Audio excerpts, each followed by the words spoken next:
aquellas veces que ustedes han sido disciplinados por Dios, aquellas veces que Dios los ha corregido, pueden decir que sus vidas han cambiado, pueden decir que sus vidas han sido transformadas. La pregunta que quiero hacer es esta: ¿Dios te ha transformado por medio de su disciplina? Me gustaría hacerles esa pregunta. ¿Pueden ustedes identificar, reconocer que cuando Dios les ha disciplinado, sus vidas han cambiado? He recibido algunas preguntas aquí en las transmisiones, gente que me pregunta y me dice, ¿cómo saber que Dios me está disciplinando, ¿no? ¿Cómo saber qué es la disciplina de Dios?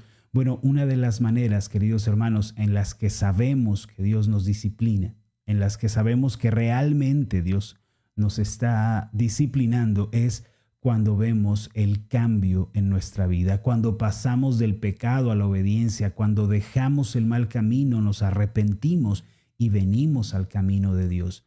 Allí sabemos que la disciplina ha venido de parte del Señor y que Él está transformándonos en medio de todo.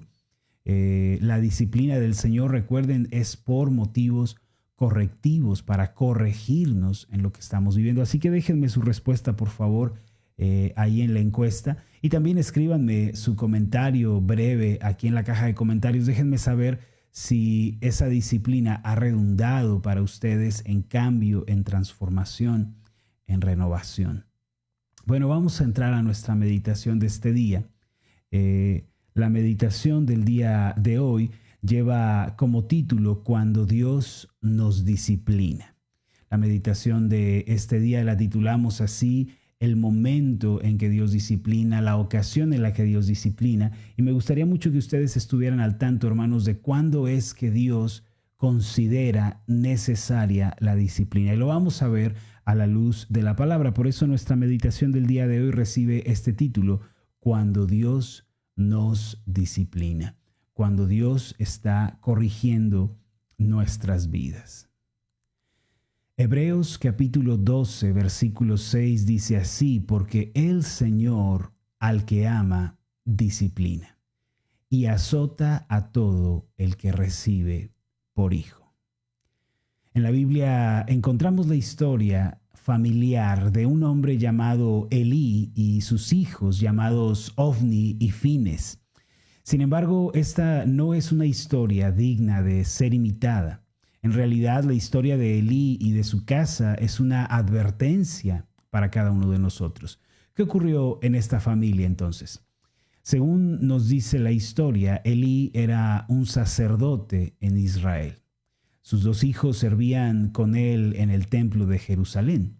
No obstante, la conducta de estos jóvenes era completamente reprobable, pues sus corazones estaban lejos de Dios y no tenían ningún interés genuino por la religión. En el primer libro de Samuel, capítulo 2, versículo 12, podemos leer esto: los hijos de Elí eran hombres impíos y no tenían conocimiento de Jehová. El pasaje nos dice que por causa de su posición habían comenzado a abusar del pueblo. Estos hijos de Elí habían comenzado a robar, a cometer fornicación con las mujeres de la nación. El versículo 17 declara lo siguiente: era pues muy grande delante de Jehová el pecado de los jóvenes, porque los hombres menospreciaban las ofrendas de Jehová. Lo más trágico del asunto no era solo el pecado de estos jóvenes, sino el hecho de que su padre, el sacerdote Elí, no interviniera fuertemente para corregirlos y enderezarlos. Al parecer, aunque estaba al tanto de la maldad de sus hijos, su reprensión fue débil, fue poco profunda, poco alarmante. En los versículos 22 en adelante de este mismo capítulo podemos leer esto: pero Elí era muy viejo y oía de todo lo que sus hijos hacían en todo Israel y cómo dormían con las mujeres que velaban a la puerta del tabernáculo de reunión. Y les dijo: ¿por qué hacéis cosas semejantes? Porque yo oigo de todo este pueblo vuestros malos procederes. No, hijos míos, porque no es buena fama la que yo oigo, pues hacéis pecar al pueblo de Jehová. Miren esto. Elí se limitó a darles a sus hijos una ligera reprensión. Habló superficialmente del problema, no advirtió correctamente a sus hijos sobre las terribles consecuencias de perseverar en el camino de maldad y, lo que es peor, no estorbó el camino de sus hijos para que ellos dejaran de pecar. No se interpuso en el camino, no los detuvo. Al final, de una manera trágica, el juicio de Dios, como no puede ser de otra manera, vino sobre toda aquella familia. Ofni y Fines, nos dice la historia, que perdieron la vida trágicamente cuando los filisteos hicieron guerra contra Israel y robaron el arca de Dios. En el capítulo 4 del primer libro de Samuel, versículo 11, leemos esto: y el arca de Dios fue tomada, y muertos los dos hijos de Elí, Ofni y Fines. Cuando Elí, su padre, recibió la noticia, dice el texto que cayó de su silla y murió.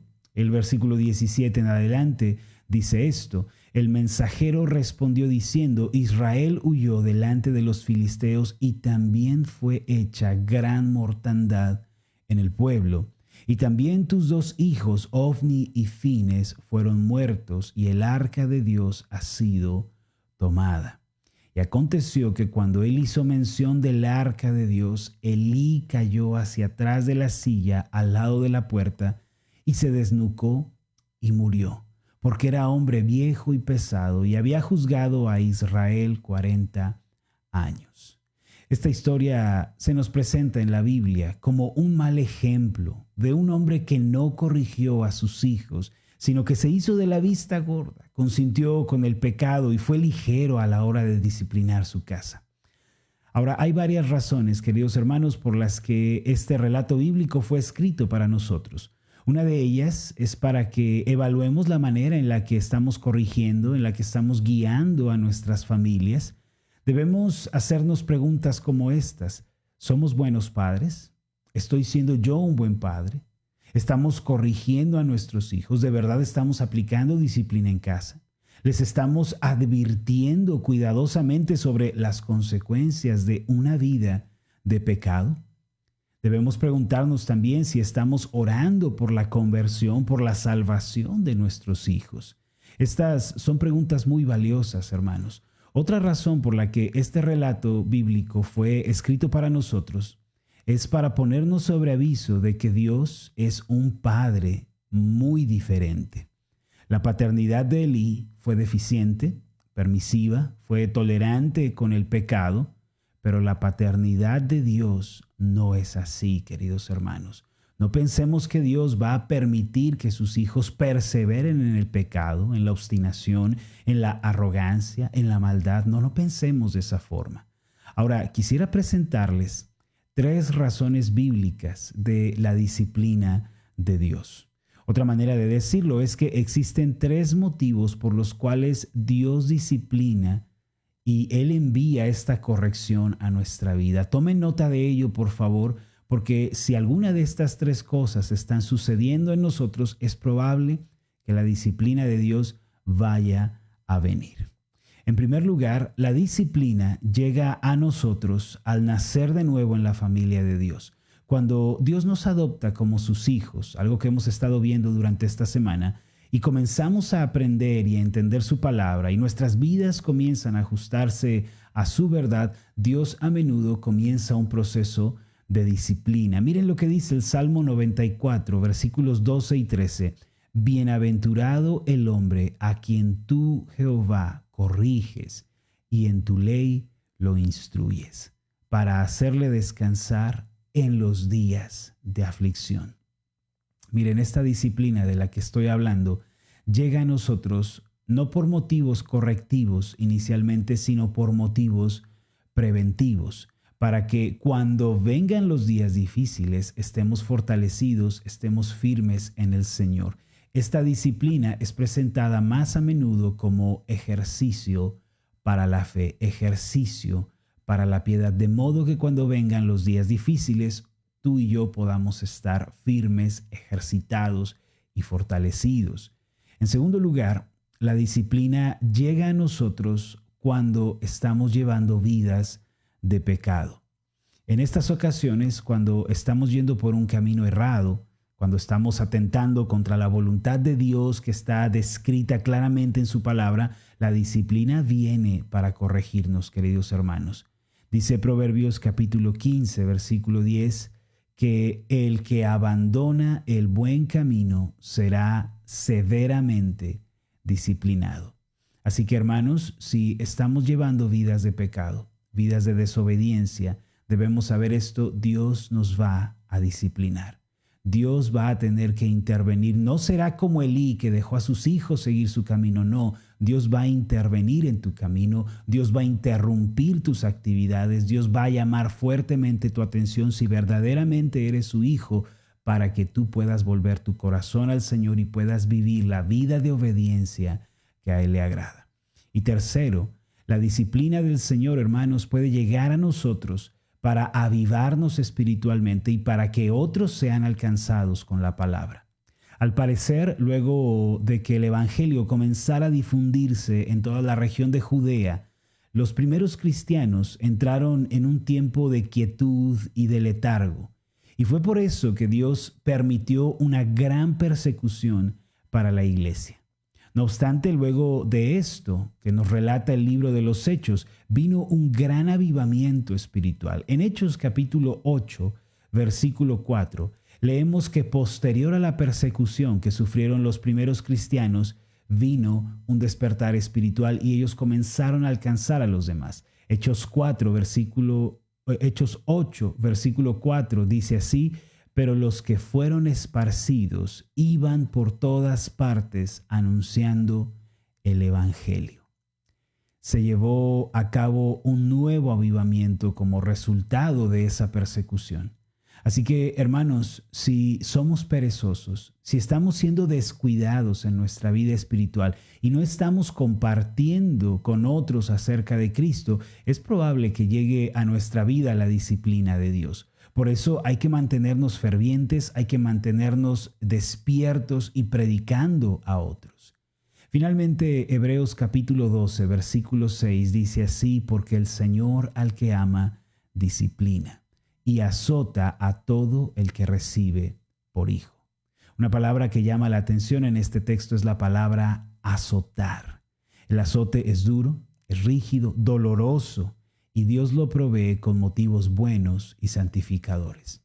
Sepamos que la disciplina es dura, queridos hermanos, y si es necesaria, Dios no la va a evitar para nosotros.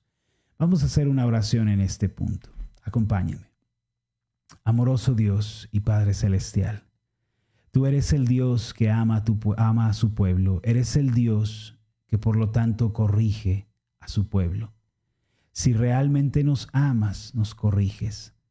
Si somos corregidos, es por causa de tu amor.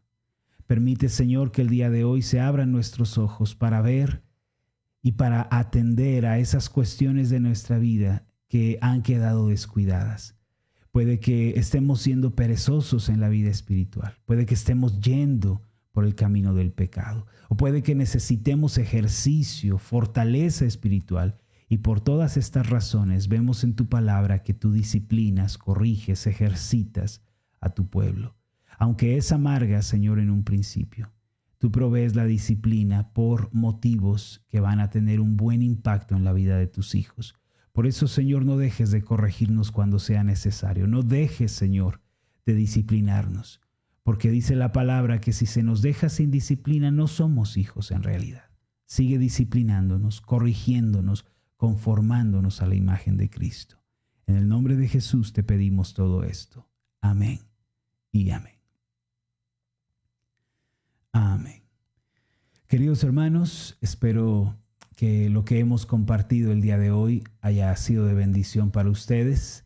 Los invito para que analicen sus vidas, analicen cómo es que están viviendo el día de hoy. ¿Acaso están siendo permisivos con algún pecado? ¿Están dejando que la maldad se anide en ustedes? ¿O quizá están descuidándose espiritualmente, han caído en un letargo, en un descuido espiritual? O quizá reconocen también que necesitan ser ejercitados, que son débiles en algunas áreas. Bueno, por todas estas razones, según la Biblia, viene la corrección de Dios. y viene con el propósito de cambiar las cosas en nosotros. La disciplina de Dios nos cambia. Un breve testimonio rápido de cómo Dios disciplina y cómo yo en lo personal he podido experimentar la disciplina de Dios es que hacia el 2016, quizá algunos de ustedes todavía no nos seguían, algunos quizá ya nos seguían desde entonces, pero fue en el 2016, a un año aproximadamente de que yo había comenzado este trabajo de las meditaciones, yo había comenzado a compartir audios, etcétera. Bueno, el ministerio que estábamos llevando a cabo comenzó a florecer, comenzó a crecer, comenzamos a avanzar y fue una maravilla, algo hermoso que nuestra iglesia comenzara a crecer a pasos agigantados. Y de pronto en mi corazón yo comencé a sentirme soberbio, arrogante, superior. Me creía un gran pastor, creía que todo lo que estaba sucediendo en la iglesia era por mi esfuerzo, por mi dedicación, por mi trabajo, por lo bien que yo hacía las cosas y me comencé a llenar de soberbia. Y fue en ese momento que tuve un accidente cuando un perro me muerde la cara. De un día para otro mi vida cambia, ¿no? Terminé en cirugía reconstructiva, me dieron un mes de descanso y esa misma noche yo terminé en mi habitación derramando grandes lágrimas, no solamente de dolor físico, sino de dolor espiritual. Al principio yo tenía este pensamiento: ¿cómo va a poder avanzar la iglesia si yo no estoy? ¿Cómo va a poder avanzar este ministerio si yo no estoy allí? Porque yo creía que yo era el centro, yo creía que se trataba de mí. Pero Dios literalmente, hermanos, me cerró la boca. Dios literalmente cerró mis labios. Un mes tuve que estar callado, sin hablar, es más, casi sin poder moverme por lo delicado de la cirugía. Y recuerdo que el domingo que yo fui a la iglesia, con un parche que me cubría el lado izquierdo de mi cara, me senté en la parte de atrás y todavía yo pensaba: esto no va a poder avanzar si yo no estoy, esto no va a poder funcionar si yo no estoy allí. Pero qué bueno es Dios y qué misericordioso es Dios. Me cerró la boca porque ese día yo estaba sentado en la parte de atrás. La iglesia llegó, se congregó de la misma forma, ¿sí? El hermano que predicó dio un mensaje de consuelo, de fortaleza, de ánimo, y al final vi a los hermanos saludándose entre ellos, abrazándose, y Dios me permitió ver toda esa escena para darme cuenta de que yo no era indispensable. A través de esa experiencia yo pude entender que yo era un invitado solamente a colaborar en el trabajo de Dios, que la obra era suya y que de hecho el pastor de la iglesia no era yo, sino Él. Tuve que arrepentirme, tuve todo un mes para doblar mis rodillas, para derramar lágrimas y entender que yo no era el centro. La próxima vez que me paré en el púlpito, hablé con la congregación, les confesé mi pecado, les dije qué había estado pensando yo los últimos meses y cómo Dios había tratado conmigo y cómo yo estaba dispuesto a servir en este ministerio a partir de ahora, no como el protagonista, sino como un colaborador en la obra de Dios. Doy gracias al Señor que me corrigió, que me quebrantó, que me desmenuzó a través de un dolor físico en esta ocasión. Tengo la cicatriz conmigo todavía. Dios cambió mi vida a través de su disciplina. Hermanos, cuando estamos viviendo en pecado, cuando estamos siendo perezosos espiritualmente, no lo dudemos, Dios va a corregirnos. Bueno, hermanos, voy a despedirme en este punto porque ya nos extendimos demasiado. Espero que lo que se habló durante esta semana sobre la disciplina de Dios haya sido de bendición para ustedes. No lo olviden, al que el Señor ama lo corrige y es buena la corrección de Dios. Les mando un fuerte abrazo. Recuerden nuestro programa Despierta de lunes a viernes en el horario de las 7 de la mañana. Inviten a otros, compartan esta transmisión con otros y que podamos llegar a más personas. Esa es la meta, que otros puedan conocer de la palabra de Dios. Mi nombre es Marlon Corona y fue un placer enorme estar con ustedes. Recuerden, estoy orando que prosperen en todas las cosas, que gocen de una buena salud, así como prosperan en su alma.